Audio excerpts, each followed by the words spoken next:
नमस्ते। नमस्ते, आपका स्वागत है एक बार फिर से हमारे इस प्यारे से परिवार नवोदय वाले में। और आज हम प्रैक्टिस पेपर कह दो या जवाहर नवोदय विद्यालय प्रवेश परीक्षा के लिए मॉडल पेपर नंबर 2 को आपके साथ मिलकर हम उस पेपर को सॉल्व करेंगे। और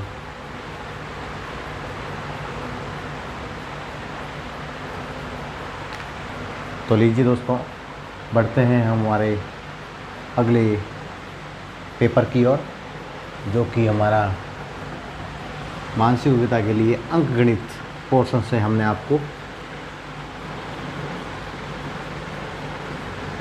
अंकगणित के पोर्शन से लिया है। और उम्मीद करते हैं आपको हमारा ये पेपर पसंद आएगा। ठीक है, ये सारे जो क्वेश्चन हम अब आपको अभी करवा रहे हैं, ये सारे मोस्ट इम्पोर्टेंट क्वेश्चंस हैं जो मॉडल पेपर में है। ठीक है, इन सारे यदि मान लो हम अब आपको यहाँ पे 15 से 20 पेपर करवाएंगे, यदि इनमें आपने प्रैक्टिस बढ़िया ढंग से कर दी तो आपका समझो कि मतलब सिलेक्शन पक्का। ठीक है ना, बाकी तो किस्मत है। ठीक है, थैंक यू। नेक्स्ट आगे बढ़ते हैं, क्वेश्चन नंबर 41। ठीक है, क्या दे रखा है, 1/2 प्लस 1/3 अपॉन 1 माइनस 1/2 गुणा 1/3। ठीक है, तो इसको सॉल्व करने का तरीका क्या है, सबसे पहले क्या है, जो जैसे दे रखा है वैसे इसको सॉल्व करना है। जो ऊपर दिया है तो ऊपर उसको पहले सॉल्व कर दो। तो सॉल्व करने का तरीका क्या है, 1/3 प्लस 1/2 प्लस 1/3। अब इसको सॉल्व करने का तरीका क्या है, इन दोनों का गुणा कर दो। इन दोनों का क्या कर लोगे, गुणा, और इनको आपस में क्या कर लो, कैसे करो, देखो 3 दूनी 6, ऊपर कितना बचा, कैसे जोड़ना है इसको, तो देखिए इन दोनों का गुणा कर दो, 3 दूनी 6, फिर 3 को 1 से गुणा कर दो 1, 2 को 1 से कर दो, बीच में क्या है प्लस का प्लस। अब इनको जोड़ने से कितना आ जाएगा, 5/6। इसका मतलब जो हमारे ऊपर फ्रैक्शन को सॉल्व करने के बाद कितना आया है, 5/6 आ गया। ठीक है, अब नीचे देखिए, नीचे क्या है, अब देखो पहले यहाँ माइनस है, यहाँ गुणा है। इसका मतलब क्या है, पहले क्या सॉल्व होंगे, कल भी हमने आपको बताया था बोडोमास रूल के अंतर्गत, मतलब सबसे पहले क्या सॉल्व होगा, मल्टीप्लाई और सब्ट्रैक्शन क्या होगा बाद में, मतलब पहले गुणा करेंगे। तो इन दोनों का गुणा कर लो, 1 एकम 1, 3 दूनी 6। ठीक है, अब नीचे क्या फ्रैक्शन आ गई, अब देखिए आगे क्या फ्रैक्शन आई है, इधर ऊपर तो है हमारा 5/6, नीचे क्या आया है 1 माइनस 1/6,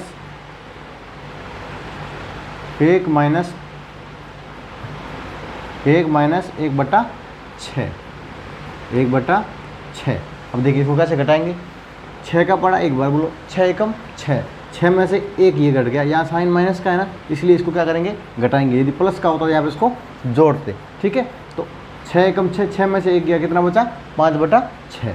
तो देखिए यहाँ पर कितना आ गया, नीचे ऊपर 5/6 था ही, नीचे भी कितना आ गया 5/6। तो 5/6 से 5 भाग कितनी बार गया, 1 बार। तो हमारा ऑप्शन कौन सा हो जाएगा इसमें, ऑप्शन नंबर डी सही हो जाएगा, ऑप्शन नंबर डी। ठीक है, बढ़ते हैं हमारे अगले क्वेश्चन 42 की तरफ। यदि संख्या को पहले हम वो लिख देते हैं इधर, 7 5 8 4 3 और इधर स्टार। ऑप्शन क्या है हमारा, 8 6 2 4, 8 6 2 और 4, इन चारों में से हमारा कोई एक आंसर होगा। ठीक है, तो बढ़ते हैं हमारे इस क्वेश्चन के सॉल्यूशन की तरफ। क्या है यहाँ पर, जो संख्या दे रखी है ना 75 843 और ये स्टार।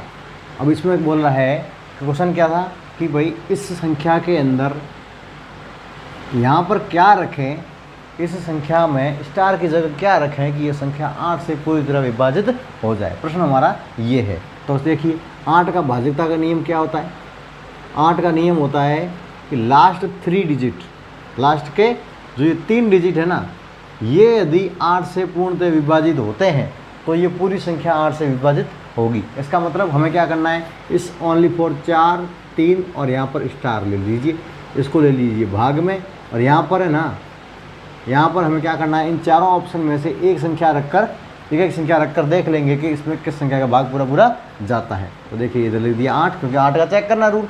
तो देखो देखिए 8 का भाग कितनी बार गया, 8 पंजे 40, नीचे कितना बच गया 3। इसका मतलब अब यहाँ से क्या यहाँ पे उतारे हैं, यहाँ से कौन सी संख्या यहाँ पे उतारे हैं ताकि 8 का भाग पूरा पूरा चला जाए, 8 का भाग पूरा पूरा चला जाए। अब आपको ये भी पता होगा कि 8 के टेबल के अंदर 3 से रिलेटेड कौन सा नंबर आता है, 8 चौक 32, 8 चौक 32, ठीक है।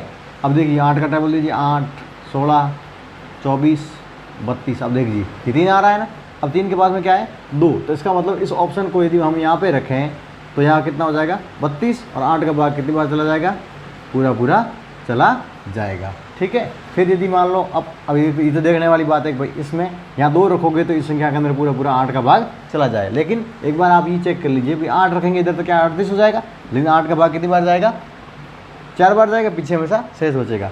फिर इसमें 6 रखेंगे तो 36 होगा, 8 चौक 32, पीछे 2 शेष बचेगा। फिर भी 4 रखेंगे तो फिर भी 2 शेष बचेगा, इसलिए ये क्या हो जाएगा हमारा ऑप्शन नंबर ये जो 2 है ये सही हो जाएगा, ठीक है। देखिए ऑप्शन नंबर सी सही हो जाएगा, ठीक है। अब इस क्वेश्चन को हम अगले में करवाएंगे, ठीक है। नहीं करवा देते क्या है, हो गया ऑप्शन अगले में है, इसलिए अगले में कराएंगे। देखिए आगे अगला देखो क्वेश्चन नंबर 49, इसमें क्या है, निम्नलिखित संख्या में 8 के बराबर कौन है, मतलब 8 के बराबर कौन सी संख्या की वैल्यू होगी। तो बस कुछ नहीं करना है, आपको जो संख्या दे रखी है उसको एकदम प्यारी तरीके से सॉल्व करना है। तो देखिए आपको डेसिमल देख के डरना नहीं है, कैसे करेंगे क्या करेंगे, कुछ नहीं करना है। जो नंबर दे रखा है उन नंबर को मल्टीप्लाई कर लो, और जो डेसिमल है एक बार के लिए उसको भूल जाओ। तो 16 का पाड़ा 5 बार बोलो, 16 पंजे 80, ठीक है, 16 पंजे 80। अब देखो डेसिमल कितने बार लगा है यहाँ पर, 2 के बाद 1 2, यहाँ का डेसिमल है तो यहाँ आंसर के अंदर 1 और 2 यहाँ डेसिमल, राइट साइड से काउंट करते हुए क्या करो, 2 के बाद डेसिमल लगा दीजिए, ठीक है। इसमें भी इसी तरह करना है, डेसिमल को एक बार के लिए भूल जाओ, 16 पंजे 80, और पीछे ये 1 0 था, ये 1 0 इसके पीछे आ जाएगा। अब डेसिमल कितने 1 के बाद था, तो डेसिमल ये 1 के बाद आ गया, मतलब यहाँ पर तुम्हारा 80 आ रहा है, यहाँ 0.80 आ रहा है, समझ में आ रहे हो। तो हमारा 8 की वैल्यू किसके बराबर है, इन दोनों के बराबर तो नहीं है। अब देखिए इसमें 16 पंजे 80, ठीक है। अब क्या बोला इसमें, डेसिमल कितने बाद है, 1 के बाद ये है, 1 के बाद ये है, इसका मतलब डेसिमल कितने जुड़ जाएंगे। तो अब जो आंसर में डेसिमल लगेगा वो कितने बाद लगेगा, 2 के बाद लगेगा। तो 1 और 2 ये डेसिमल यहाँ लगा दिया। अब भी यहाँ पे भी कितना आ रहा है, 0.80 आ रहा है। लेकिन अब देखिए इसमें 16 पंजे 80, 16 पंजे 80। अब देखिए इसमें डेसिमल कितने बाद लगा, 1 के बाद, तो हमने यहाँ से काउंट करते वक्त यहाँ डेसिमल लगा दिया। तो हमारा जो आंसर आया वो कितना आ गया, बी सही हो गया, ठीक है। बी को यदि हम मल्टीप्लाई करोगे तो आंसर क्या आएगा हमारा, 8 के बराबर आएगा, ठीक है। नेक्स्ट बढ़ते हैं हमारे अगले क्वेश्चन की ओर।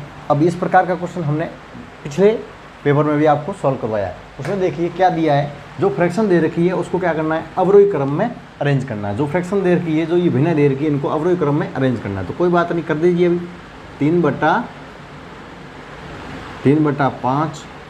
4/9, 5/8 और 6/7। तो सबसे पहले क्या करना है, तुलना करनी, ठीक है। कुछ नहीं करना, जो मैंने हम तरीका बताया कल उसी तरीके से इसको भी हम सॉल्व करेंगे। देखिए इसमें क्या करना है, 9 का पाड़ा 3 बार बोलना है, 5 का पाड़ा 4 बार बोलना, मतलब यहाँ से मल्टीप्लाई करते हुए यहाँ ऊपर लिखना है, यहाँ से मल्टीप्लाई करते हुए यहाँ ऊपर लिखना है। मतलब इन दोनों में देखना है कौन सबसे बड़ी है, क्योंकि हमें क्या करना है, अवरोही क्रम में, मतलब सबसे पहले कौन सी फ्रैक्शन आएगी, जो सबसे बड़ी होगी वो फ्रैक्शन सबसे पहले आएगी। तो 9 तिया 27, ठीक है, 5 चौक 20। इसका मतलब ये फ्रैक्शन बड़ी है। कौन सी फ्रैक्शन बड़ी है, ये फ्रैक्शन इससे बड़ी है, ये फ्रैक्शन इससे बड़ी है, ठीक है। अब देखिए ये तो छोटी होगी ना, तो इसको एक बार के लिए छोड़ दीजिए। अब इसकी तुलना हम किससे करेंगे, इस फ्रैक्शन से करेंगे। देखिए 8 तिया 24, 5 पंजे 25। इसका मतलब इन दोनों फ्रैक्शन में ये फ्रैक्शन बड़ी है, इन दोनों फ्रैक्शन में कौन सी बड़ी है, ये बड़ी है, ठीक है।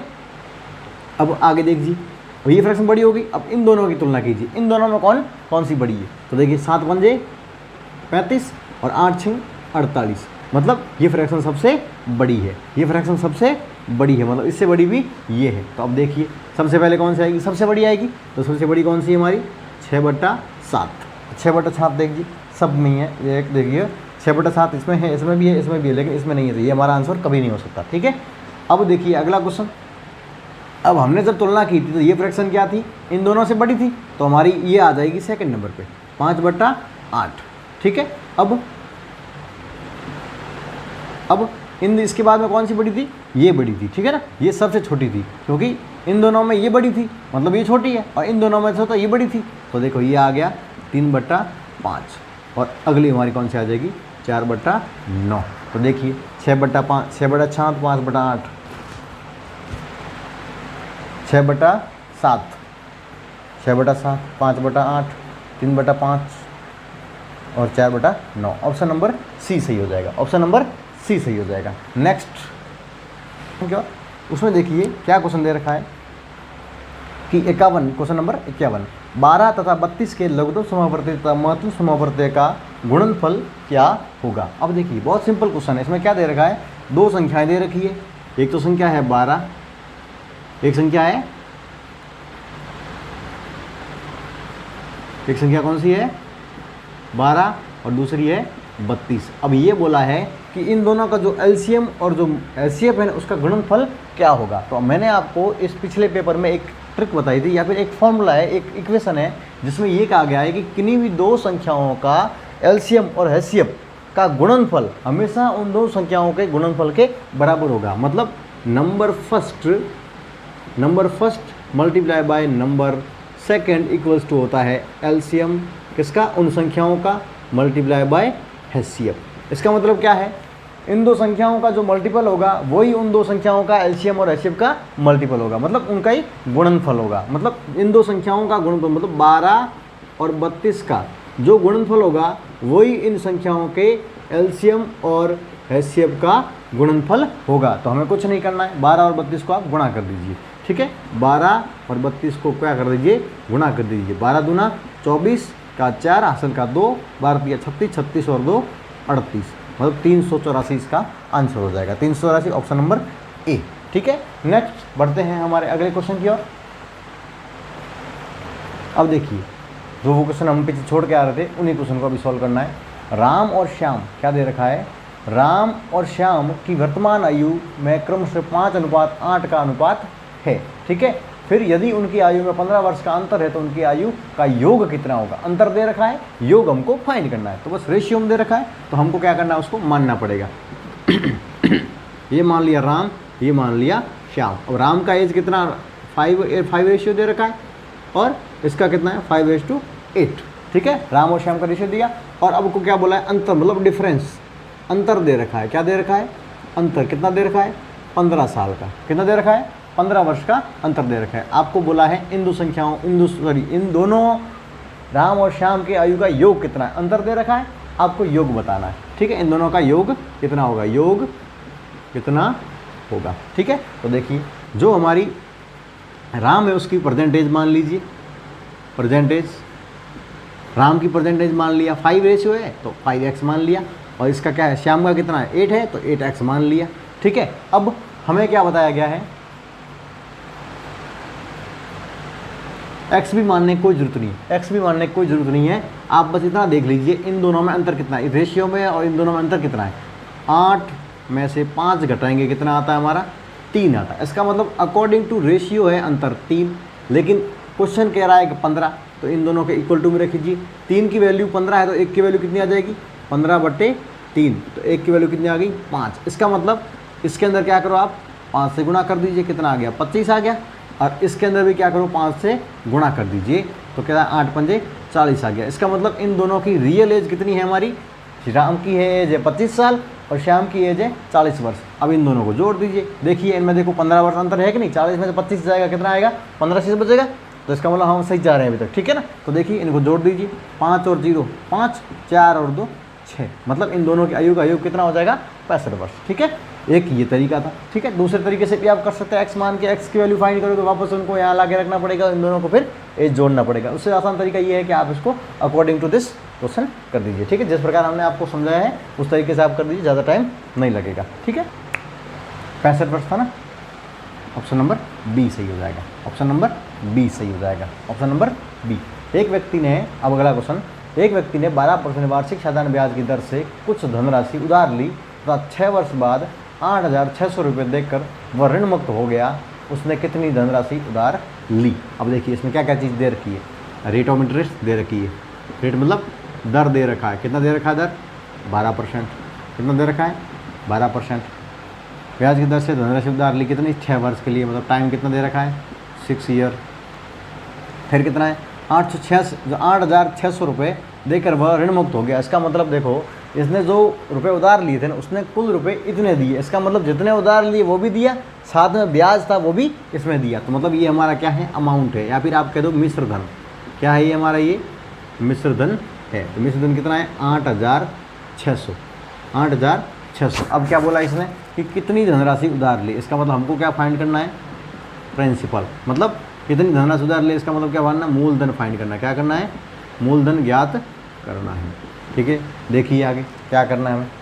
इस क्वेश्चन को किस तरीके से सॉल्व करेंगे, देखो क्या फाइंड करना है हमको, मूलधन फाइंड करना है। तो सबसे पहले देखो हमारे पास में देखो ब्याज नहीं है, तो हमें क्या करना पड़ेगा, एक चीज़ मान कर हमें क्या करना है, ब्याज निकालना पहले तो। ठीक है, मान करके हम ब्याज निकालेंगे, ब्याज के बाद में निकालेंगे क्या, मिश्र धन, और उस मिश्र धन को ला के रख देंगे इस मिश्र धन के इक्वल टू में। ठीक है ना। तो देखिए कैसे, पहले ब्याज मान लीजिए, मूलधन मान लिया, मूलधन माना 100। मूलधन मानने का मतलब क्या होता है, मूलधन माना कि 100, हमने कितना माना, 100 माना, क्योंकि रेट हमारी क्या है, 100 है ना।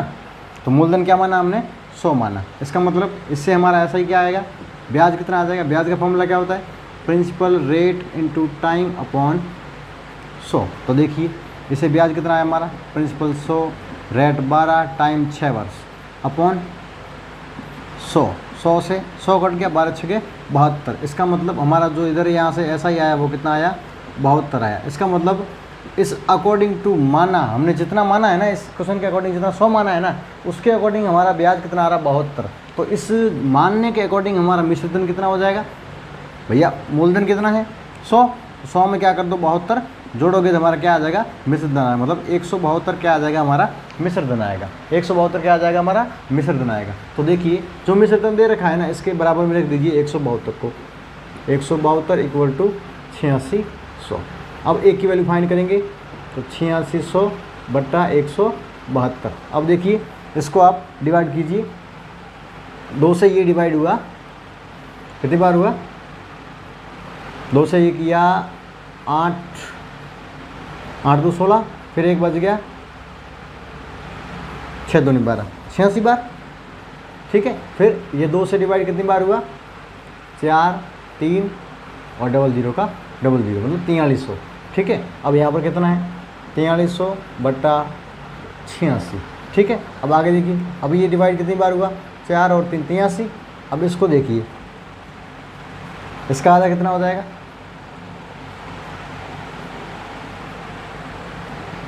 इसका आधा कितना हो जाएगा,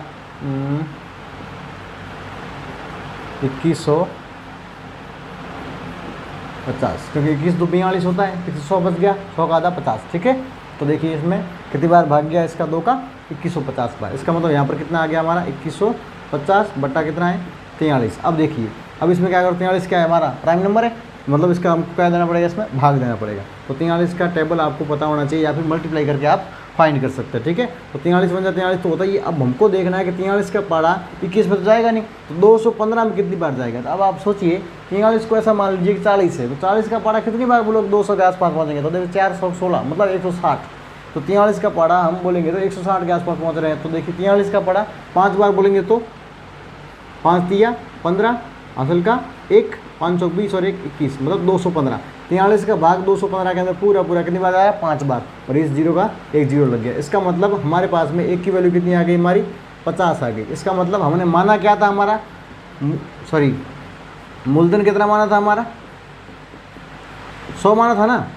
उस 100 को क्या करो, इस 50 से गुणा कर दो, तो हमारा कितना आ जाएगा, 5000 आंसर हो जाएगा। मतलब हमारा मूलधन कितना था, 5000 था। फिर हमने ब्याज तो पूछा नहीं है, ठीक है, लेकिन फिर भी देख लीजिए जो हमारा मूलधन था वो कितना था, 5000 था। अब मिश्र धन कितना हो गया, 86 हो गया। इसका मतलब ब्याज भी पूछा होता तो हम फाइंड कर सकते थे यहाँ से। ठीक है, 86 में से 5000 घटाते तो हमारा ब्याज आ जाता। ठीक है, नेक्स्ट बढ़ते हैं अगले क्वेश्चन की ओर।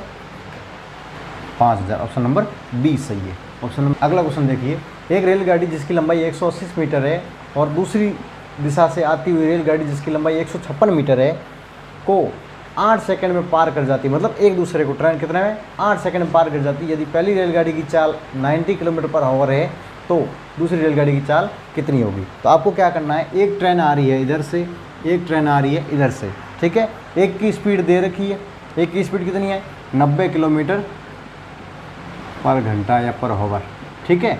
और दूसरी की स्पीड हमको फाइंड करनी है।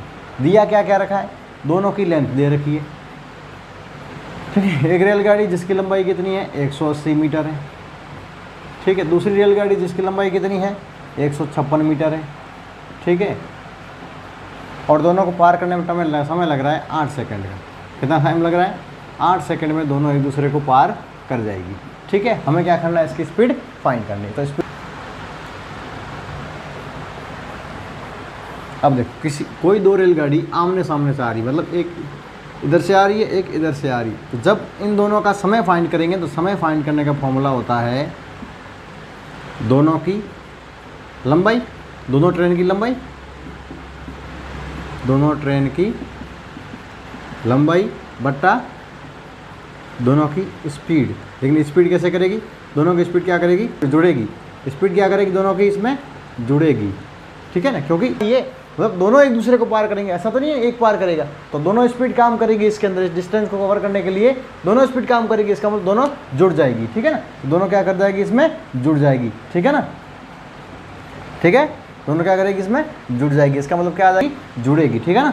तो दोनों स्पीड को जोड़ देना और दोनों ट्रेन की लंबाई को जोड़ दो, तो समय आ जाएगा हमारा फाइंड करने, ठीक है ना। अब देखिए जो समय हमारा होगा वो आ जाएगा, लेकिन हमको समय तो क्या दे रखा है 8 दे रखा है। फिर दोनों की स्पीड कितनी है, दोनों की ट्रेन की लंबाई दे रखी है 180 प्लस 156 मीटर, ठीक है। नीचे स्पीड एक का दे रखा है 90, दूसरे का नहीं दिया तो कोई बात नहीं, वहाँ रख लिया हमने एस रख दिया। क्या रख दिया हमने, एस रख दिया। अब हमें क्या फाइंड करना है, इसकी वैल्यू फाइंड करनी है, इसकी वैल्यू फाइंड करनी है। तो सबसे पहले देखिए ये जो 90 किलोमीटर है ना, ये किस में दे रखा है हमारा, किलोमीटर पर आवर में दे रखा है। लेकिन ये सब क्या है मीटर में, और ये क्या है सेकंड में। इसका मतलब हमारे को इस 90 किलोमीटर पर आवर को किस में बदलना पड़ेगा, मीटर पर सेकंड में। तो जब भी हम किलोमीटर से मीटर पर सेकंड में जाएंगे तो किसका भाग देंगे, 5 बटा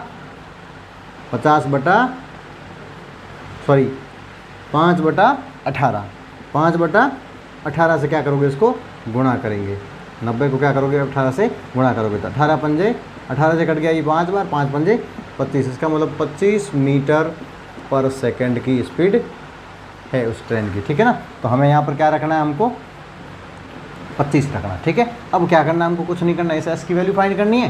तो इस एस को कहाँ ले जाओ, आप इधर ले जाइए, बस इधर ले जाना है। तो इसको देखो पूरे को उठा के ले जाइए, इसके साथ में क्या है डिवाइड में है, इधर जाके क्या हो जाएगा, ये 8 के साथ में मल्टीप्लाई में हो जाएगा। इसका मतलब 8 गुणा 25 प्लस एस इक्वल टू कितना आ गया हमारा, इन दोनों को जोड़ दीजिए, 0 और 6 6, 5 और 8 13, 3 हासिल का 1 1 2 और 1 ये 3 336 आ गया। अब इसको साथ में मल्टीप्लाई कीजिए, 25 8 200 प्लस 8 एस, ठीक है, ये स्पीड है, ठीक है ना, 8 एस, ठीक है। अब इसको कितना है 336। अब कीजिए क्या करेंगे हम, देखो सीधी सी बात है, ये 200 क्या है, इसके साथ में क्या है 200 क्या प्लस के हैं, इधर क्या हो जाएंगे माइनस के। तो 200 इसमें से घट जाएंगे तो इधर कितना बचेगा 136 बचेगा। कितना बचेगा 136 बचेगा। और इधर कितना है 8s इक्वल टू कितना है 136। तो s की वैल्यू कितनी आ गई हमारे पास में 136/8, क्योंकि ये जब मल्टीप्लाई में है इधर क्या हो जाएगा डिवाइड में हो जाएगा, ठीक है।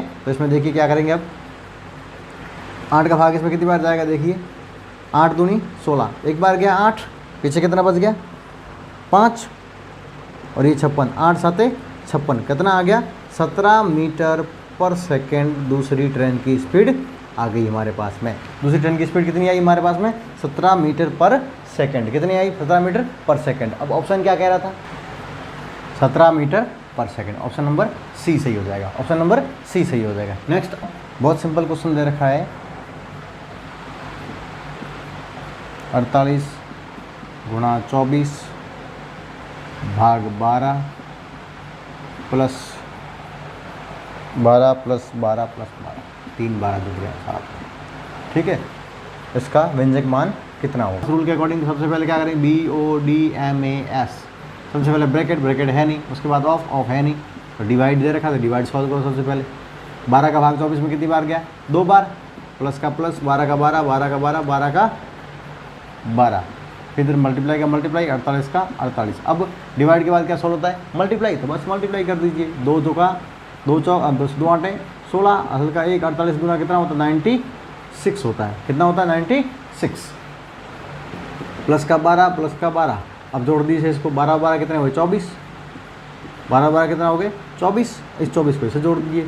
अब कितना हो गया 4 इसमें जुड़ जाएगा, कितना हो जाएगा 100 पूरा 100, और ये 20 बच जाएंगे। कैसे भाई 4 ये इसमें जाके जुड़ जाएगा, कितना 100 हो जाएगा। पीछे कितना बचेगा 20, 20 और 100 कितना हो गया 120। तो ऑप्शन नंबर हमारा कौन सा सही हुआ, देखिए ऑप्शन नंबर सी सही हो जाएगा, ऑप्शन नंबर सी सही हो जाएगा। ठीक है, नेक्स्ट आगे बढ़ते हैं। घनाभ, सॉरी क्या दे रखा है, घनाभ क्यूबॉइड, ठीक है ना। तो ये घनाभ की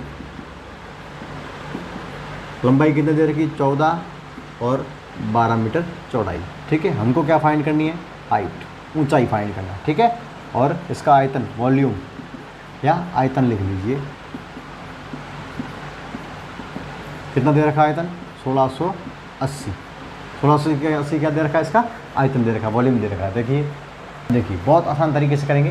देखो क्या फाइंड करना, अपने सबसे पहले ये ध्यान रखना, आयतन दे रखा है ना, तो घनाभ का आयतन का आपके पास में फॉर्मूला होना चाहिए, क्योंकि उसी फॉर्मूले में रखकर ये हमारी चीज़ फाइंड होगा। तो देखिए ना, घनाभ का जो वॉल्यूम ऑफ क्यूबॉइड क्या होता है, L into B into H. Volume का मतलब क्या होता है, जैसे मान लो ये कोई क्यूबॉइड है,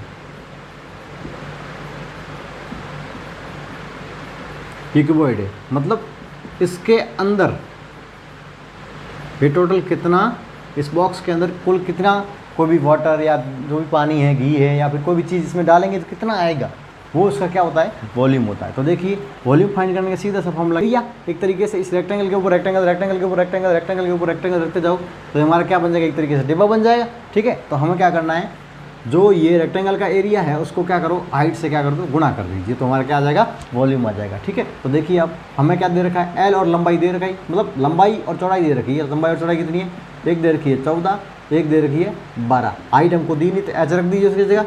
वॉल्यूम हमको दिया हुआ है, कितना दे रखा है 1680। तो बस हमें कुछ नहीं करना है, ये दोनों इसके साथ में जो मल्टीप्लाई में है वो इधर जाके हमें किसमें हो जाएंगे, डिवाइड में हो जाएंगे। बस सिंपल, 14 इंटू 12। ठीक है, 14 इंटू 12। अब देखिए कौन कौन से डिवाइड हो रहे हैं,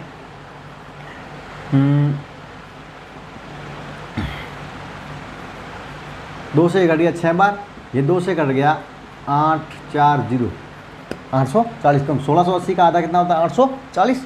अब ये 2 से कट गया 3 बार, और ये 2 से कट गया 420 बार। ठीक है, अब ये 2 से कट नहीं रहा, लेकिन ये 2 से कट रहा है ना, ये 2 से कट गया 7 बार, ये 2 से कट गया 210 बार, मतलब 420 का आधा कितना होता है 210। तो मतलब हमारे पास में कितना आ गया 210 बटा 7 गुणा 3। अब देखिए 7 गुणा 3 मतलब कितना होता है 21, 7 गुणा 3 मतलब कितना होता है, 7 गुणा 3 कितना होता है 21, और 21 का भाग 21 में कितने, एक बार गया, इसका मतलब हमारा वैल्यू कितना आ गया 10 आ गया। मतलब हाइट कितनी है हमारी 10 मीटर है। कितनी है हाइट हमारी 10 मीटर है। देखिए option meter, option number D सही, ऑप्शन नंबर डी सही। ठीक है, अब क्वेश्चन नंबर 53। राम के पास में 680 रुपये थे, उनमें से उसने 40%, टोटल रुपये कितने थे उसके पास में 680 रुपये राम के पास में थे। फिर क्या बोला उसने 40% अपनी पत्नी को दे दिया। पत्नी को कितना दिया इसने 40% दे दिया। ठीक है, किसका दिया 680 का। ठीक है, फिर क्या हुआ 1/4 भाग वह अपने बड़े पुत्र को तथा शेष भाग वह अपने छोटे पुत्र को देता है। मतलब कितना भाग 1/4 भाग किसका, इसी का 1/4 भाग अपने पुत्र को दे दिया। बेटे को कितना दिया 1/4, 1/4 मतलब 1/4, और बड़े पुत्र को तथा शेष भाग छोटे पुत्र को। ये तो क्या है बड़े भैया, और ये छोटे पुत्र मतलब छोटे बेटे को कितना दिया इसने 1/, शेष भाग मतलब बचा हुआ भाग, बचा हुआ भाग था वो किसको दे दिया इसमें छोटे पुत्र को दे दिया। इसका मतलब छोटे पुत्र को कितना रुपए दिया है। तो बस करने वाली चीज़ क्या है, 40% अपने पुत्र को देता है, 1/4 भाग वो अपने पुत्र को देता है, शेष भाग छोटे पुत्र को देता है। ठीक है, कोई बात नहीं। क्या है राम के पास टोटल कितने थे 680 रुपये थे। अब उसने कितना दिया 40%, मतलब 680 का 40% कितना हुआ हमारे पास में, 0 से 0 कट गया, 0 से 0 कट गया। 68 को 4 से गुना कर दीजिए, 8 चौक 32, असल का 3, 8 से 624, 24 और 3 27। इसका मतलब 272 रुपये उसने अपनी पत्नी को दे दिए। 272 रुपये कितना दे दिया उसने अपनी पत्नी को दे दिया। फिर अब इसका 1/4 किसका इसका 1/4 किसको दे दिया अपने बड़े बेटे को दे दिया। तो ये 1/4 देख लीजिए, जिसमें 4 का भाग दे दीजिए, इसमें किस में देना है, क्योंकि 1/4 निकालना है। 680 का 1/4 निकालिए, मतलब इसका चौथा भाग। कुल मिला के बात क्या है, इसका चौथा भाग किसको दे दिया इसने, अपने बड़े बेटे को दे दिया। तो 4 का भाग इसमें दे दीजिए। 4 का भाग इसमें कितनी बार गया, 1 बार गया, फिर 2 बच गया, फिर 4 का भाग कितनी बार गया, 728 बार गया, ठीक है, फिर 0, मतलब 170 रुपये अपने बेटे को दे दिया। ठीक है, तो अब देखिए, अब इन्होंने 2 जनों को जितने पैसे दिए थे, ठीक है, टोटल पैसे इतने थे, अब 2 जनों को दे दिए, उनको उन पैसों को जोड़कर जो टोटल रुपए थे उनमें से घटा दीजिए, जो पीछे बचे थे वो पैसे किसको दिए, अपने छोटे बेटे को दिए। ठीक है, तो बस इन दोनों को जोड़ दीजिए, 2 का 2, 7 और 7 14, असल का 1, 2 और 1 3 और 1 4, 442 रुपये इसने कुल अपने पत्नी और पुत्र को दे दिए, बड़े बेटे को। ठीक है, तो 680 कुल रुपया कितना था इसमें, 680 माइनस 442, माइनस करेंगे कितना आएगा, 10 में से 2 गया, कितना आ गया, 8 आ गया, इधर 7 में से 4 गया, 3 आ गया, इधर कितना है, 6 में 4 जाएगा, 2 आएगा। इसका मतलब उसने अपने छोटे बेटे को 238 रुपये दिए। कितने रुपए दिए उसने छोटे बेटे को, 38। ऑप्शन नंबर ए सही, ऑप्शन नंबर ए सही। ठीक है, नेक्स्ट बढ़ते हैं हमारे अगले क्वेश्चन 54 नंबर पे। ठीक है, 2500 का 1 वर्ष 3 माह का 4% वार्षिक ब्याज की दर से ब्याज कितना होगा। क्या फाइंड करना है, ब्याज फाइंड करना है। सब कुछ दे रखा है, ब्याज फाइंड करना मामला क्या होता है, P into R into T upon 100। जो टाइम हमारा दे रखा है ना, थोड़ा वो कन्फ्यूजेबल है, वही कन्फ्यूजन है, बाकी सारा तो बहुत सिंपल है। ठीक है, 1 वर्ष 3 माह, कितना दे रखा टाइम, 1 ईयर और 3 मंथ। ठीक जी, ठीक है, देखिए, ठीक है ना, जो हमारा टाइम दे रखा है वो कितना दे रखा है टाइम, 1 वर्ष और 3 महीने। ठीक है, 2500 का मतलब मूलधन कितना है हमारा, 2500, फिर 4% क्या है इसकी रेट, 4% रेट। ठीक है, अब क्या फाइंड करना, देखिए क्या करना है हमें, कुछ नहीं करना, जो टाइम दे रखा है पहले उसको थोड़ा व्यवस्थित कर देते हैं। जो दे रखा है ना 1 वर्ष 3 महीने। ठीक है, अब ये तो क्या है, वर्ष में है ही पहले, ये 1 वर्ष तो पहले ही वर्ष में दे रखा है, लेकिन जो 3 महीने दे रखे हैं ना इसको पहले वर्ष में बदल लीजिए। मतलब किस में भाग देना है, 12 का भाग देना है, 12 का भाग देना है। मतलब इसको हम आप जोड़ोगे तो कितना आएगा, 1/3/12। इसका मतलब 12 एकम 12, 12 लिखेंगे, 12 एकम 12, 12 और 3 15/12 ईयर। जो तुम्हारा टाइम है, जो समय है वो कितना है हमारा, 15/12। तो बस अब तो कुछ करने की ज़रूरत ही नहीं है, ऐसा ही फाइंड करना है। प्रिंसिपल कितना है हमारा, सॉरी प्रिंसिपल कितना है 2500, रेट कितनी है 4%, इंटू टाइम कितना है हमारा 15/12 डिवाइड बाय 15/12 डिवाइड बाय 100, 00 से 00 गया। ठीक है, अब देखिए कुछ नहीं करना, ऊपर जो दे रखा है उसको सॉल्यूशन कर लीजिए। 25 गुणा 4 गुणा 15/12। अब देखिए 4 से कट गया 3 3 बार, 3 से 15 कट गया 5 बार। अब 5 को क्या कर ले 25 से गुणा कर दीजिए, 25 पंजे 125 रुपये। इसका मतलब जो ब्याज आएगा वो हमारा क्या आएगा, 125 रुपये आएगा। कितना आएगा, 125 ब्याज आएगा। ऑप्शन नंबर बी सही हो जाएगा, ऑप्शन नंबर बी सही हो जाएगा।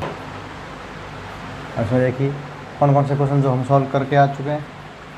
ये हमने कर दिया 125, ठीक है, और इसको कर दिया हमने, कितना आया था 17 सेकंड का शायद, ठीक है, 17 मीटर पर सेकंड था, ये हमने सॉल्व कर दिया था। ठीक है, 120 हमारा उत्तर आया था इसमें। ठीक है, हाँ अब इसमें देखिए क्या दे रखा, क्वेश्चन नंबर 47, संख्या इकाई, दाई, सैकड़ा, हज़ार, 10,000, लाख, 10 लाख, 85,73,241। इसमें 5 और 4 के स्थानीय मान में अंतर कितना है। 5 का स्थानीय मान कितना है इसमें, इकाई, दाई, सैकड़ा, हज़ार, 10,000, लाख, मतलब 5 लाख। कितना है 5 लाख, इकाई, दाई, सैकड़ा, हज़ार, 10,000, लाख, 5 लाख, मतलब 5 के पीछे 5 जीरो, 5 के पीछे 5 जीरो। फिर 4 का स्थानीय मान कितना है 40, 4 का स्थानीय मान 40। बस इसको क्या करना है, अंतर पूछा है तो घटा दीजिए, 0 में से 0 गया 0, 0 में से 0 गया 0। अब देखिए इधर हासिल लाना पड़ेगा, इधर से हासिल लेते हुए कितना हुआ 10, 10 में से 4 गया कितना आ गया 6, 10 में से हासिल का कितना आ गया 6। अब देखिए 60 किसके लास्ट में, इसके है नहीं, इसके है नहीं, तो बचा कौन, ये दोनों। अब देखिए आगे सॉल्व करते हैं, इधर कितना है 9, इधर कितना 9, इधर कितना 9, इधर कितना 4, मतलब हमारा कौन सा हो जाएगा ऑप्शन नंबर 4, 3, 9, 60, मतलब ऑप्शन नंबर डी हो जाएगा, ऑप्शन नंबर डी सही हो जाएगा। नेक्स्ट आगे बढ़ते हैं, अगला क्वेश्चन। ए किसी काम का 1/3 भाग 8 दिन में करता है तो बी उसी काम को 12 दिन में करता है, तो सी उसी काम का 1/4 भाग 3 दिन में कर सकता है, तो तीनों मिलकर उस काम को कितने 40। क्या देखिए, क्या देखा, ए किसी काम का 1/3 भाग, किसी काम का 1/3 भाग मतलब ए है ना, वो किसी काम का 1/3 भाग है, वो काम कितने दिन में करता है, 8 दिन में करता है। कितने दिन में करता है, 8 दिन में, ठीक है। बी उसी काम को, मतलब जो एक कोई भी काम अपने आप में क्या होता है, एक होता है, उस एक काम को कितने दिन में कर रहा है, वो 12 दिन में कर रहा है, ठीक है। फिर सी है उस काम का, किस काम का, जो एक काम है ना उसका 1/4 भाग, मतलब 1/4 भाग काम कितने दिन में कर रहा है, 3 दिन में कर रहा है। हमको बताना है कि तीनों ये मिलकर उस काम को कितने दिन में कर सकते हैं, तीनों मिलकर उस काम को कितने दिन में कर सकते हैं। तो बहुत सिंपल तरीका, सबसे पहले देखो इसका करने का तरीका क्या है, तो सबसे पहले है ना इनकी कैपेसिटी फाइंड करो, मतलब ये एक दिन में कितना काम कर सकते हैं, ये एक दिन में कितना कर सकता है, बी एक दिन में कितना कर सकता है, सी एक दिन में कितना कर सकता है। तो सबसे पहले देखिए, जब 8 दिन में ए है ना, 8 दिन में कितना करता है, 1/3 भाग काम करता है, तो एक दिन में कितना करेगा, ये एक दिन में कितना करेगा, तो 1/3/8। इसको जब सॉल्व करेंगे तो 1/3 गुणा कितना आएगा, 1/8, क्योंकि जब ये ऊपर जाएगा तो क्या हो जाएगा, एकदम रेसिप्रोकल हो जाएगा, ठीक है। जब डिवाइड में ना, डिवाइड जब मल्टीप्लाई में बदलता है फ्रैक्शन में, तो क्या होता है, हमेशा उल्टा हो जाता है, तो 1/8 हो जाएगा। अब इसको सॉल्व करेंगे कितना आ जाएगा, 1/8 24, मतलब वो ए है ना, वो एक दिन में 1/24 भाग काम करता है, ठीक है। अब बी की बारी आई, बी क्या करता है, एक काम, सॉरी 12 दिन में क्या करता है, वो एक काम करता है। तो बताइए एक दिन में कितना करेगा, तो एक दिन के फाइंड करने के लिए हम क्या करोगे, भाग देंगे, सीधी सी बात है। तो ठीक है, 1/12 काम वो कितने दिन में करता है, एक दिन में करता है, ठीक है। अब सी का फाइंड कीजिए, सी क्या करता है, सी कितना है, 3 दिन में 1/4 काम करता है, तो एक दिन में वो कितना करेगा, 1/4/3। जब इसको सॉल्व करेंगे कितना आ जाएगा, 1/4 गुणा 1/3, सॉल्व करेंगे तो 1/12। अब ये आ गया सी का। अब देखो ये तीनों एक दिन में इतना काम कर सकते हैं, तो तीनों मिलकर एक दिन में कितना कर सकते हैं, ये भी निकालना पड़ेगा, तो बस वही फाइंड कर लीजिए। तीनों मिलकर एक दिन में कितना करते हैं, तो उसके लिए क्या करेंगे, मिलकर एक दिन में कितना काम करते हैं, 1/12 ये करता है ए, बी कितना करता है, सॉरी 1/24 है ना, सॉरी 1/24 प्लस दूसरा करता है 1/24, तीसरा करता है 1/12। अब इन सबको क्या कर दीजिए, जोड़ दीजिए, इनका एलसीएम ले लीजिए, 1/24 1/12 1/12, पहला 1/24, दूसरा 1/12 और तीसरा भी 1/12, ठीक है। अब इनका एलसीएम ले लीजिए, एलसीएम कितना आएगा इसका, 24 आएगा, कितना आएगा 24, क्योंकि 24 के अंदर 12 का भाग भी जाता है और 24 का भाग भी जाता है, ठीक है।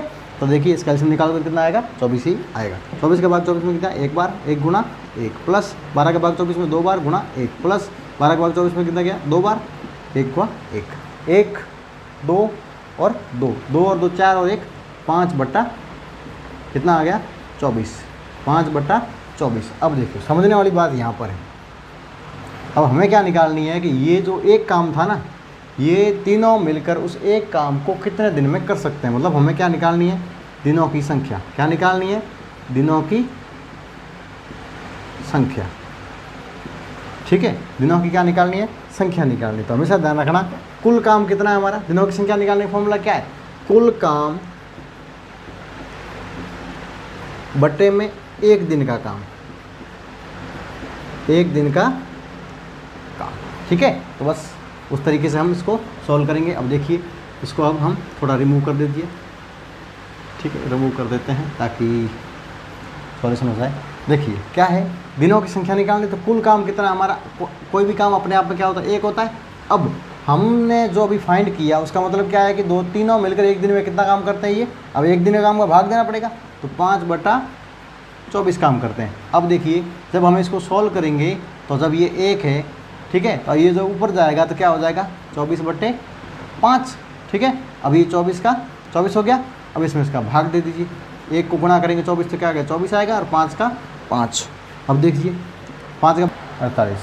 अब देखिए इसमें भाग दीजिए 24 का भाग दीजिए किसमें, 5 का भाग देंगे तो कितना आएगा, 5 चौक 20, नीचे कितना आ जाएगा 4। इसका मतलब 4 बार भाग गया तो 4 का 4 बचा कितना नीचे 4 का 4 ऊपर और नीचे कितना आ जाएगा 5। 4 से ही 4/5, 4 से ही 4/5। ऑप्शन नंबर सी हमारा ऑप्शन क्या हो जाएगा, सही हो जाएगा। मतलब इसको डेसिमल में करेंगे तो ये आंसर आएगा और इसको मिश्र भिन्न में मिक्स फ्रैक्शन में बदलेंगे ना, जब हम इस कौन से को 24/5 को जब मिक्स फ्रैक्शन में बदलेंगे तो हमारा ऑप्शन नंबर सी करेक्ट हो जाएगा। ठीक है, नेक्स्ट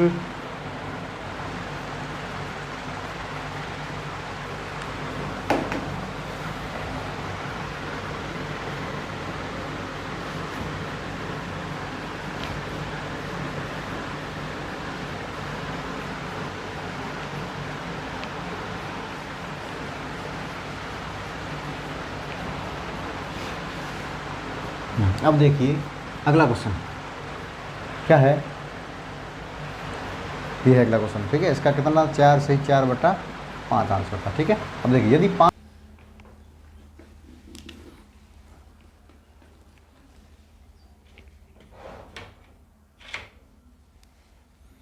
तो बढ़ते हैं हम हमारे अगले प्रश्न की ओर। इसमें क्या है, यदि 5 दर्जन कलम का मूल्य 360 रुपये है तथा 5 पेंसिलों का मूल्य 18 रुपये हो तो 8 कलम और 8 पेंसिल का मूल्य कितना होगा। मतलब 2 चीज़ें दे रखी, एक दे रखी कलम और एक दे रखी पेंसिल, मतलब एक पेन एक पेंसिल। ठीक है, तो ये पेन का प्राइज है हमारे दर्जन के हिसाब से दे रखा, कितना है 5 दर्जन, मतलब 5 डजन इक्वल्स टू कितना है 360 रुपये। और फिर वहीं पे पेंसिल दे रखा है, पेंसिल कितना दे रखा है 8 कलम, सॉरी हो गया 5 पेंसिलों का मूल्य 18 रुपये है, मतलब 5 पेंसिल इक्वल टू 18 रुपये। ठीक है, ये दोनों इक्वेशन दे रखी है और पूछा है दोनों का 8-8 का, मतलब 8 पेन का कितना प्राइस है और 8 पेंसिल का कितना प्राइस है, मतलब दोनों का कुल मिला के कितना प्राइस है ये पूछा है। ठीक है, तो सबसे पहले क्या करेंगे, देखते हैं, आगे बढ़ते हैं।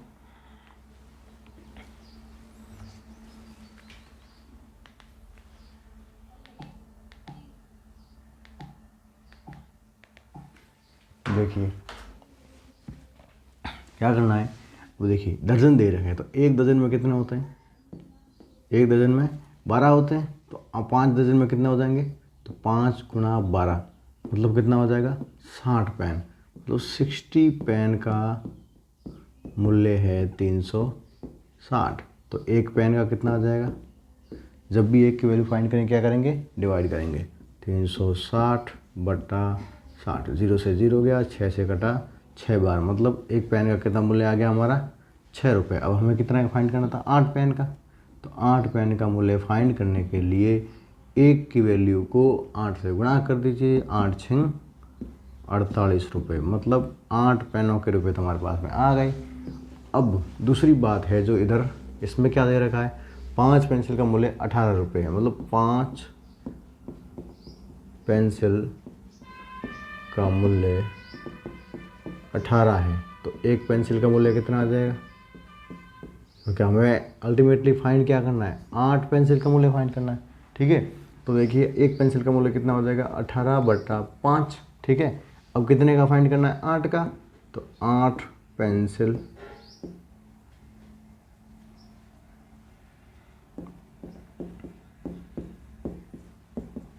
एट पेंसिल का मूल्य कितना हो जाए 18/5 गुणे 8, 18 8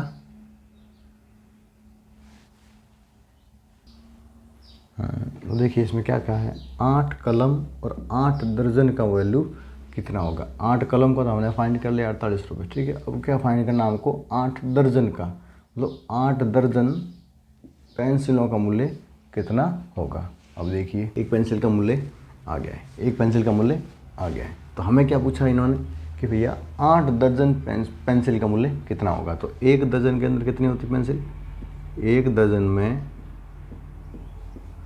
12 पेंसिल होती है, तो 8 दर्जन में कितनी हो जाएगी 12 8 96 पेंसिल। इसका मतलब हमको जो पैसे रुपए फाइंड करने हैं पेंसिलों के मामले में वो कितने करने हैं 96 पेंसिल के, 96 पेंसिल का मूल्य बोलो या 8 दर्जन का मूल्य बोलो, दोनों क्या आ जाएगा बराबर। ठीक है, 8 दर्जन या 96 पेंसिल दोनों बराबर है। ठीक है, तो अब क्या करेंगे, एक की वैल्यू को 96 से गुणा कर दीजिए। एक की वैल्यू क्या करो, 96 से गुणा करो। ठीक है, अब 5 का भाग 18 में नहीं जा रहा है और न 96 में जा रहा है। ठीक है, तो क्या करो, पहले 18 के अंदर पे भाग दीजिए। फिर भाग दिया, 5 दिया 15, पीछे बच गया 3 पॉइंट 0, 5 संग 30, मतलब 3.6 आ गया। अब इसको गुणा कर दीजिए 96 से। 96 से गुणा करेंगे, देखिए कैसे करेंगे, उसी तरीके से करना है, 96 मल्टीप्लाई बाय 36। ठीक है, देखिए 6 मूल्य 36, असल का 3, 9 संग 54, 54 और 3 57, मल्टीप्लाई 6 3 जा 18, असल का 1, 9 3 27 और 1 28, ये हो गया 6 8 7 15 5, असल का 1, 6 और 8 14, असल का 1, कितना आ गया। अब डेसिमल देखो कितने बाद लगा था हमारा, 3.6, एक के बाद था ना, तो आंसर में कितना लगा 345.6, मतलब 8 दर्जन का मूल्य कितना आ जाएगा, 8 दर्जन पेंसिल का मूल्य आ जाएगा 345 रुपये 6 पैसे, ये आ जाएगा 8 दर्जन का मूल्य। तो बस हमें क्या करना था, 8 पेन और 8 दर्जन का मूल्य जोड़ना था। 8 पेन प्लस 8 दर्जन पेंसिल। ठीक है, तो 8 का कितना 48 है, 8 का कितना है 48, उसमें कितना जोड़ना, 345 जोड़ना है।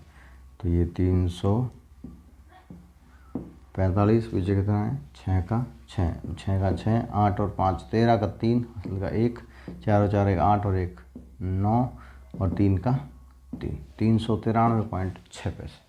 ठीक है, कुल कितना 393.6। ऑप्शन नंबर बी सही। ऑप्शन नंबर कौन सा हो जाए सही, ऑप्शन नंबर बी सही हो जाएगा, 393.6 बोलो 60 बोलो, मतलब डेसिमल के बाद में बाद वाले डिजिट में कितने भी जीरो लगा लो, उसकी वैल्यू क्या होती है, हमेशा 6 रहती है। ठीक है, ठीक है। अगले क्वेश्चन की ओर, एक दुकानदार ने 12% का लाभ प्राप्त किया। कितने का प्राप्त किया, 12% का लाभ प्राप्त से लाभ लेकर एक वस्तु को 896 रुपये में बेच दिया, तो उसका लाभ ज्ञात कीजिए। अब देखो, ये तो है प्रॉफिट परसेंटेज, और उसने बेचा कितने में था, मतलब एसपी सेलिंग प्राइस, या फिर आप बोलो विक्रय मूल्य। कौन सा मूल्य, विक्रय मूल्य उसका कितना है 896। ठीक है, तो बस अब देखिए आगे क्या करना है, हमको लाभ ज्ञात करना, मतलब लाभ दे रखा है हमारा, प्रॉफिट जो दे रखा है ना उसी से हम सब कुछ फाइंड करेंगे। प्रॉफिट है 12%, इसको हम जब फ्रैक्शंस में बदलेंगे, इसका मतलब क्या है कि जब सीपी हमारी 100 है, मतलब 100 है, जब हमारी सेलिंग प्राइस 100 है, तो उस पर प्रॉफिट कितने का होता है, 12 का। कितने का होता है, 12 का। तो इस हिसाब से एसपी कितना हुआ हमारा, एसपी इक्वल टू क्या होता है, सीपी प्लस प्रॉफिट, क्योंकि सेलिंग प्राइस हमेशा क्या होती है, क्रय मूल्य के अंदर प्रॉफिट जोड़ के ही हम बेचते हैं किसी भी चीज़ को। ठीक है, तो सीपी में क्या हो जाएगा, 100 + 12 इक्वल टू कितना हो जाएगा, 100 + 12 इक्वल टू कितना हो जाएगा, 112। तो हमारे पास में एसपी कितनी आ गई, 112 आ गई। ठीक है, तो अब सोचने वाली बात ये है कि रियल में एसपी कितना दे रखा है, 896, लेकिन अकॉर्डिंग टू प्रॉफिट परसेंटेज के आधार पे हमको कौन सी आ रही, 112। तो इसको एक दूसरे के इक्वल टू में रख दीजिए, 112 इक्वल टू 896। एक की वैल्यू फाइंड करोगे तो 896 बट्टा 112। अब इसमें देखिए 2 से डिवाइड कीजिए, ये 2 से डिवाइड हो रहा है, सो 2 से क्यों 4 से हो रहा है ना, 4 से ये हुआ 2 बार, और फिर कटा 3 और 2 8 बार। ठीक है, फिर ये 4 से डिवाइड हुआ 2 बार, फिर वापस 2 बार, फिर 4 बार, मतलब 224 बार ये डिवाइड हुआ। ठीक है, 224 बार ये डिवाइड हुआ 4 से। ठीक है, अब 224 बट्टा 28। अब इसमें देखिए, ये 2 से डिवाइड हुआ 14 बार, ये 2 से डिवाइड हुआ 11 और 2 112 बार। अब 14 के टेबल में 112 आता है, 14 8 112। तो हमारे पास में एक की वैल्यू कितनी आ गई, 8 आ गई। कितनी आ गई, 8। तब एक की वैल्यू 8 आ गई है, तो हमारी जो भी सीपी, जैसे मान लो हमने सीपी कितना माना था और एसपी कितना माना था, हमें क्या चाहिए थी, हमारी सीपी चाहिए थी, क्योंकि हमको क्या फाइंड करना, प्रॉफिट फाइंड करना है। एसपी तो हमारे पास दी हुई है, एएसपी तो हमारे पास दी हुई है। यदि हम ये फाइंड कर लें कि हमने किसी भी चीज़ को कितने में ख़रीदा है तो हम ये आराम से फाइंड कर सकते हैं कि हमें कितने का प्रॉफिट हुआ है, क्योंकि हमारे पास कितने में बेची वो प्राइस दे रखी। ठीक है, तो हमें सीपी फाइंड करनी थी। सीपी हमने मानी थी 100। ठीक है, लेकिन ये कह रहा है कि कितनी है, एक की वैल्यू कितनी आ गई, 8 आ गई, तो इसको 8 से क्या कर लो, गुणा कर लो, तो कितना आ गई सीपी हमारी 800 आ गई। इसका मतलब कोई भी चीज़ आपने 800 में खरीदी है और एसपी कितनी है 896, 896 मतलब 96, 896 में उसको बेचा है। इसका मतलब हमारा प्रॉफिट कितना हो जाएगा, प्रॉफिट होता है एसपी माइनस सीपी, तो 896 माइनस 800 करोगे तो 96 रुपये क्या आएगा, हमारा प्रॉफिट आएगा। क्या आएगा, प्रॉफिट होगा। ठीक है, नेक्स्ट, उम्मीद करते हैं समझ में आया होगा। ठीक है, आप इसको दूसरी तरीके से भी कर सकते हैं। ठीक है, उसको फाइंड करने के लिए बस पहले क्या करना, सीपी वाला फॉर्मूला लगाना पड़ेगा। सीपी फाइंड करने का फॉर्मूला क्या होता है, सीपी फाइंड करने का फॉर्मूला क्या होता है, 100 upon 100 plus profit percentage multiply by real SP, real SP. ठीक है, अब देखिए 100 upon 112 multiply by real SP कितना है 896। ठीक है, अब देखो 112 और 96 को हमने जब मल्टीप्लाई की, डिवाइड किया था तो कितना आया था, 8 आया था। तो 8 को 100 से करोगे तो वापस कितना आएगा, 800। तो कैसे भी करोगे सीपी कितना आएगा, 800 आएगा। और सीपी आने के बाद में आराम से आप क्या कीजिए, एसपी में से सीपी को घटाकर प्रॉफिट को निकाल लीजिए। ठीक है, नेक्स्ट आगे बढ़ते हैं अगले क्वेश्चन की ओर। देखिए बहुत सिंपल क्वेश्चन है। क्या दे रखा है, 57 नंबर क्वेश्चन। क्या दे रखा है, यदि 26 व्यक्ति किसी काम को 48 दिन में करते हैं तो 12 आदमी उसी काम को कितने दिन में करेंगे। बहुत सिंपल क्वेश्चन है। क्या दे रखा है, ज़्यादा व्यक्तियों का दे रखा है, ज़्यादा व्यक्ति का पूछा है। तो हमेशा ध्यान रखना, आपको ये बात हमेशा पता होनी चाहिए कि जब भी ज़्यादा व्यक्ति का दिया हो, ज़्यादा का पूछे, तो सबसे पहले क्या फाइंड करो कि भाई वो एक व्यक्ति मिलकर वो उस काम को कितने दिन में कर सकता है। तो फिर क्या करना, 12 आदमी का काम करने के लिए क्या करोगे, उस काम को 12 का भाग दे दीजिए। ठीक है, देखिए 26 व्यक्ति मिलकर क्या है 48 दिनों में करते हैं, तो कितने दिनों में करेंगे। देखो 12 आदमी उसी काम को कितने दिन में करेंगे, मतलब दिन फाइंड करना। तो दिन रखना है इधर, आदमी रखना है इधर। तो 26 व्यक्ति कितने दिन में करते हैं, 48 दिन में करते हैं। कितने करते हैं, 48 दिन में। तो एक व्यक्ति कितने दिन में करेगा। अब सीधी सी बात, एक बात सोचने की बात है, जब एक व्यक्ति इन सभी का काम करेगा तो सीधी सी बात है एक दिन के अंदर तो होगा नहीं। ठीक करेगा, ये व्यक्ति है जो एक व्यक्ति है ना, पहले 48 दिन तक तो अपना खुद का काम करेगा, जो इसका खुद का काम था, इसको ये भी तो साथ में काम कर रहा था। फिर दूसरे 48 दिन क्या करेगा, दूसरे व्यक्ति काम करेगा। तीसरे 48 दिन तीसरे व्यक्ति काम करेगा। इस प्रकार हम कह सकते हैं कि जब भी एक व्यक्ति की बात आएगी, काम और जो लोगों की संख्या होगी वो क्या हो जाएगा, गुणा हो जाएगा। मतलब 26 गुणा 48 दिन, 26 गुणा 48 दिन। अब हमको क्या फाइंड करना है, 12 व्यक्ति कितने दिन में करेंगे। अब एक व्यक्ति इतने दिन में करता है तो सीधी सी बात है 12 आदमी आएंगे तो काम क्या कर जाएगा, 12 दिन में बढ़ जाएगा। तो बस 26 गुणा 48 डिवाइड बाय 12, 12 से कट गया ये 4 बार, 12 से कटा ये 4 बार, 4 6 24, हासिल का 2, 4 दूनी 8, 8 और 2 10, 104 दिन। ऑप्शन नंबर डी सही, ऑप्शन नंबर डी सही। ठीक है, नेक्स्ट, सोनू अपनी मासिक आय का 64% खर्च करके 1080 रुपये बचाता है, तो सोनू की वार्षिक आय कितनी है। अब देखो अपने आप में कोई भी आय कितनी हमेशा मान ली हमने 100% मान ली। टोटल आय में क्या मान ली हमने, कुल कितना है 100% है। तो उसमें से वो क्या करता है, खर्च कितना करता है 60% खर्च करता है।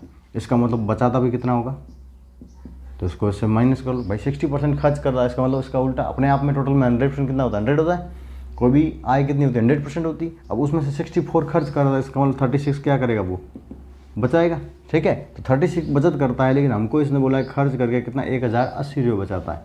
ठीक है, हमारे अकॉर्डिंग कितनी है 36 है, सॉरी परसेंटेज के अकॉर्डिंग 36 है, लेकिन रियल में कितनी है 1080 है। तो 36 को क्या करो 1080 के इक्वल टू में रखो, एक की वैल्यू फाइंड करो।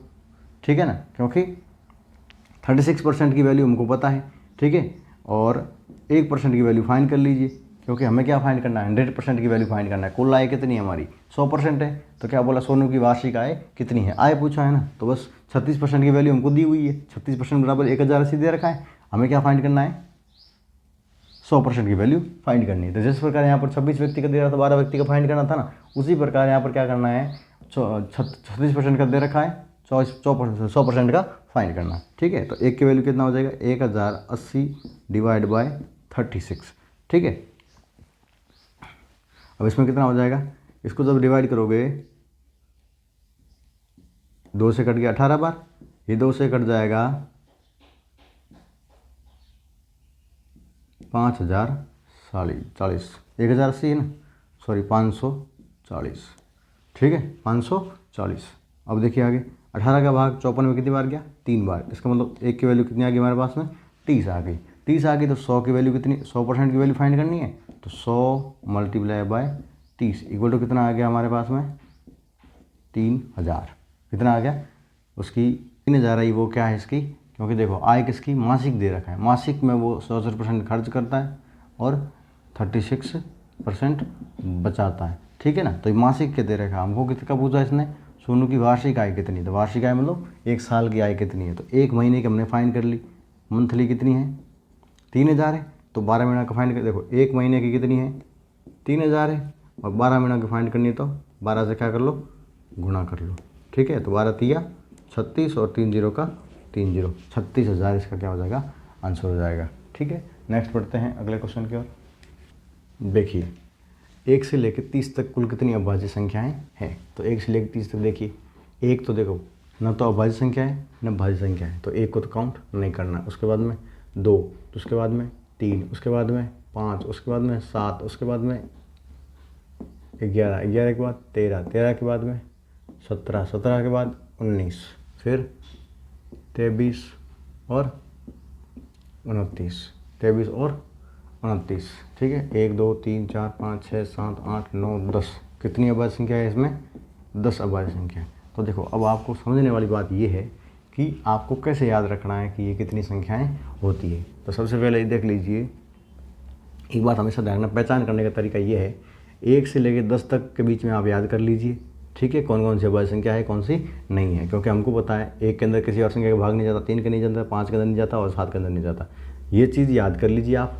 बाकी सारे में क्या कर दीजिए, एक बात ध्यान रखिए, जिसके पीछे 2 है, 4 है, 6 है, 8 है, 5 है, कब 11 के बाद हो, 5 है या 0 है, ये संख्या जिस भी संख्या के ये अंक जिस भी संख्या के पीछे होंगे वो कभी भी अभाज्य संख्या नहीं होगी, अभाज्य संख्या अभाज्य नहीं होगी। ठीक है, मतलब वो कौन संख्या होगी, भाज्य होगी। ठीक है, तो 11 के बाद में कोई भी संख्या, मतलब 10 के बाद में कोई भी ऐसी संख्या नहीं है जिसके कैसी कोई अभाज्य संख्या नहीं है जिसके पीछे ये अंक आए। ठीक है, तो हमेशा ध्यान रखना, खासकर मतलब 2 की लाइन में। ठीक है, हॉरिजॉन्टल 2 की लाइन में, 4 की लाइन में, 6 की लाइन में, 8 की लाइन में, 5 और 0 की लाइन में कभी भी आपको कोई भी अभाज्य संख्या देखने को नहीं मिलेगी। ठीक है, इस प्रकार कौन सा आंसर होगा हमारा 10। और 1 से लेकर 100 तक कितनी होती है हमारी, 25 होती है। कितनी होती है 1 से लेकर 100 तक, 1 से लेकर 100 तक, मान लो कभी 1 से 100 तक भी पूछे तो उसका ध्यान रखना, आंसर कितना होता है 25 होता है। ठीक है, देखते हैं आगे अगला क्वेश्चन। एक कमरे की लंबाई, चौड़ाई और ऊंचाई कम से 10 मीटर, 8 मीटर और 6 मीटर दे रखी है। 2.5 मीटर प्रति वर्ग मीटर की दर से चारों दीवारों की रंगाई का खर्च कितना होगा। अब देखिए चारों दीवारों पर रंगाई करनी, मतलब कलर करना है या पेंटिंग करनी, तो पेंट करना है तो क्या करना पड़ेगा, सबसे पहले आपको ये पता होना चाहिए कि पेंट किस में आता है, पूरे एरिया पे होता है ना। ठीक है ना, अब जैसे मान लो वॉल फेंसिंग लगानी है, मतलब दीवार पे तारबंदी वगैरह या फिर बाड़ लगानी है, तो उसके लिए तो क्या है पेरीमीटर चाहिए। लेकिन जब कलर करना है तो पूरी दीवार पे करना पड़ेगा, किसी बाउंड्री पे तो करना नहीं। ठीक है, तो उसमें क्या करना है आपको पूरा का एरिया फाइंड करना। पहले तो 4 दीवारों का क्या करना है, एरिया फाइंड करना है। तो 4 दीवारों का एरिया फाइंड करने का जो देखो ये लंबाई चौड़ाई दे रखी है ना, जैसे लेंथ कितना है 10, 8 और 6। ठीक है, लेंथ, ब्रेथ और ये हाइट।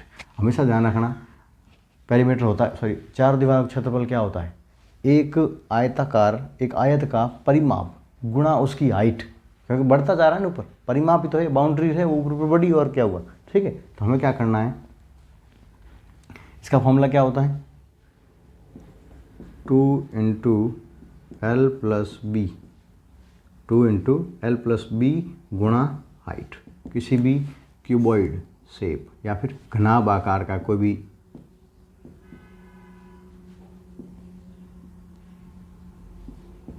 घनाभ आकार का यदि कोई कमरा है तो उसकी चारों दीवारों का क्षेत्रफल कितना होगा, चारों दीवारों का क्षेत्रफल। तो कितना हो जाएगा, इस तरीके से होगा। तो क्वेश्चन फॉर्मूला रख दीजिए, 2 गुणा लंबाई कितनी है हमारी 10 + 8 गुणा 6 हाइट, ठीक है। अब इन दोनों को जोड़ दीजिए, कोष्टक पहले सॉल्व होगा।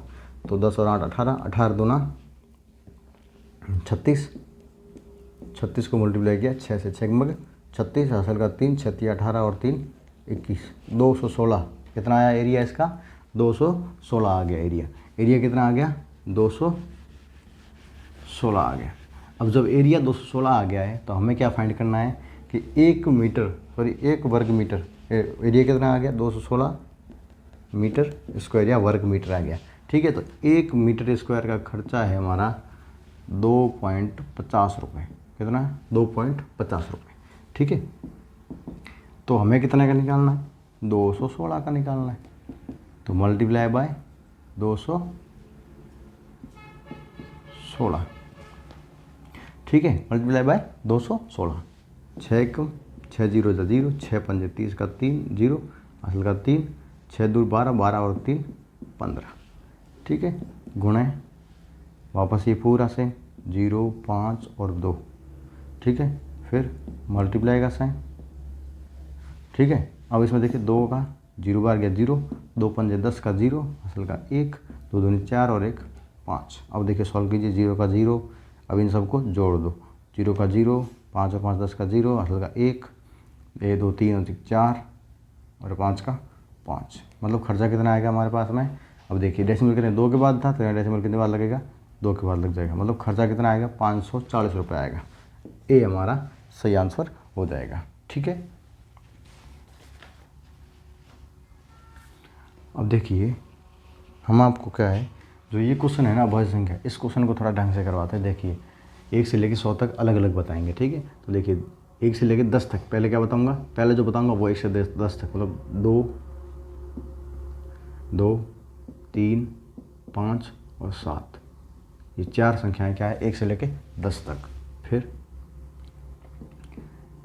11 14 17 और 19, ये 3 2 2 4, 4 ये क्या है 20 तक। मतलब 20 तक, 1 से लेकर 20 तक कितनी होगी, 8 हो गई, ठीक है। उसके बाद में 23 के बाद देखो 24 होगा नहीं, क्योंकि पीछे 2 है, 5 नहीं होगा, 26 नहीं होगा, 27 नहीं होगा, तो 3 के टेबल में आता है, तो 28 भी नहीं होगा, 29 हो जाएगा।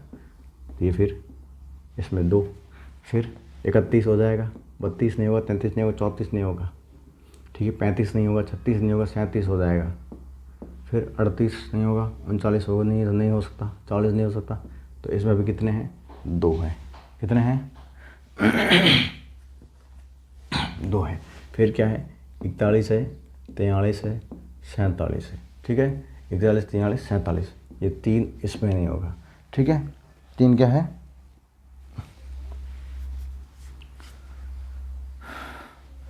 3 ये 50 तक, ठीक है। फिर अगला 51 से लेके 51 तो किसी के टेबल में आता है ना, 17 51, 17 के टेबल में आता है। 52 नहीं होगा, 53, हाँ 53 हो जाएगा।